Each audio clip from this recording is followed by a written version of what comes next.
एक बोतल पानी, एक यात्रा की कहानी।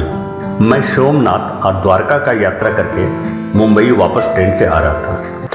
यात्रा सुखद था। धर्मस्थल का दर्शन करके मन काफ़ी खुश था। ट्रेन अपनी रफ्तार से चल रहा था।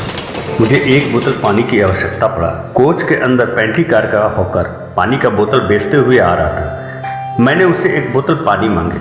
उन्होंने देते हुए 20 रुपये की मांग रखा। मैंने उस हॉकर से 15 रुपये लेने को कहा, जो पानी का रेट है। हॉकर ने देने से इनकार कर दिया। मैं चाहता तो उसे 20 रुपया दे सकता था, पर उसके इनकार करने पर मुझे काफ़ी गुस्सा भी आया और मुझे लगने लगा ये लोग ट्रेन में मनमानी करता है। मैं पानी वापस उसे देते हुए कहा, तुम गलत पैसे मांग रहे हो। हॉकर ने कोई जवाब दिए बिना बोतल वापस ले लिया। मैं मन ही मन सोचने लगा, चलो अगले स्टेशन पर पानी खरीद लूँगा। अगले स्टेशन में ट्रेन रुकी। मैं खिड़की से स्टेशन में चाय पानी का स्टॉल देखने लगा। मेरे कोच के दरवाजे के पास ही एक स्टॉल नजर आया। मैं ट्रेन से उतरकर उस स्टॉल पर गए, एक बोतल पानी और चिप्स वगैरह खरीदने लगे। खरीदने में इतना रम गए थे कि कब ट्रेन खुली मुझे एहसास नहीं हुआ। चाय स्टॉल वाले कहने लगा, जल्दी कीजिए, ट्रेन खुल गई है। धीरे धीरे ट्रेन अपनी रफ्तार पकड़ रही थी। मैंने स्टॉल पर सामान को वापस फेंकते हुए मैं दौड़ने लगा अपने बोगी के दरवाजे की ओर। मुझे समझ में कुछ नहीं आ रहा था, बस अपने दरवाजे तक पहुंचने की जल्दी थी मुझे, जबकि मुझे अपने बोगी के दरवाजे तक जाने में वक्त लगता। मेरे सामने मेरे बोगी का दूसरा दरवाज़ा करीब में था। दरवाजे पर खड़ा व्यक्ति ने मुझे आवाज़ दिया, इस दरवाजे से आ जाइए। मैं उनकी बातें मानकर मैं दूसरे दरवाजे से अपनी बोगी में चढ़ गया। मैं थक गया था और डर भी गया था। मैं अपनी सीट पर बैठ गया। मैं मन ही मन सोचने लगा, यदि ट्रेन छूट जाती काफ़ी परेशानी होता और किसी कारणवश दरवाजे का पौधान हाथ से छूट जाता तो शायद कल्पना नहीं कर सकते आगे क्या होता। घटना दुर्घटना की सोच में मैं विचलित हो गया।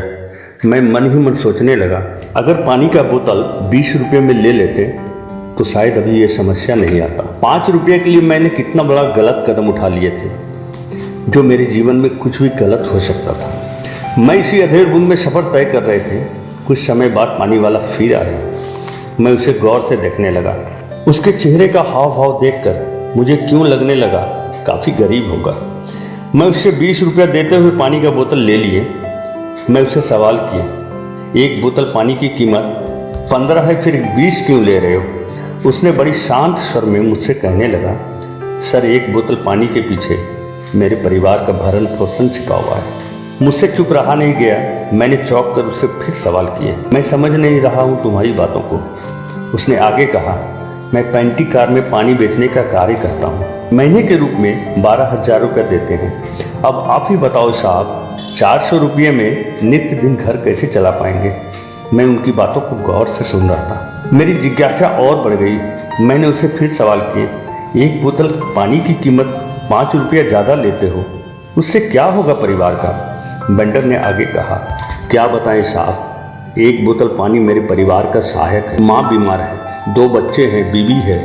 पूरे परिवार को चलाना इतने कम पैसे में रेत पर घर बनाने जैसा होता है। कब जिंदगी बुझ जाए, गरीब की जिंदगी किस तरह चलती है साहब, गरीब ही जानता है। अगर साहब आपसे 5 रुपया ज़्यादा लेते हैं, ये 5-5 रुपये 200-250 हो जाता है। मेरे परिवार में ये पैसे बहुत काम आता है। हम मानते हैं साहब, हम गुनाह करते हैं ज़्यादा पैसा लेकर, पर कोई चारा नहीं है साहब। परिवार चलाने का बस एक ही मात्र साधन यही है। पेट तो पाल लेते हैं साहब 400 रुपये में, पर डरता हूँ साहब, छोटे छोटे बच्चे हैं, भविष्य की चिंता रहता है, माँ की दवाई का। मेरे पास कोई और साधन नहीं है साहब, लाचार हूँ, माफ़ कर दीजिएगा साहब। मैं उसकी बातों को सुनकर चुप रहा। वो 5 रुपया वापस देने लगा। मैंने इनकार करते हुए कहा, एक बोतल पानी और दे दो। मैं उसे 20 रुपया देने लगा। वो कहा, नहीं साहब, आप 15 ही दे दो। मैंने 20 रुपया उसके हाथ में देते हुए कहने लगा, रख लो। वो चुपचाप रख कर चला गया। वेंडर के जाने के बाद मैं सोचने लगा, एक बोतल पानी आज मेरे सफ़र में बहुत बड़ा हादसा का कारण हो सकता था। यदि मेरी ट्रेन छूट जाती या कोई दुर्घटना का शिकार हो जाते, काश मैं पहले उसे 5 रुपया ज़्यादा देकर पानी खरीद लेते। वो गलत नहीं था, गलत मैं था। 5 रुपये ज़्यादा लेना उसकी मजबूरी थी, अच्छे काम के लिए ले रहा था।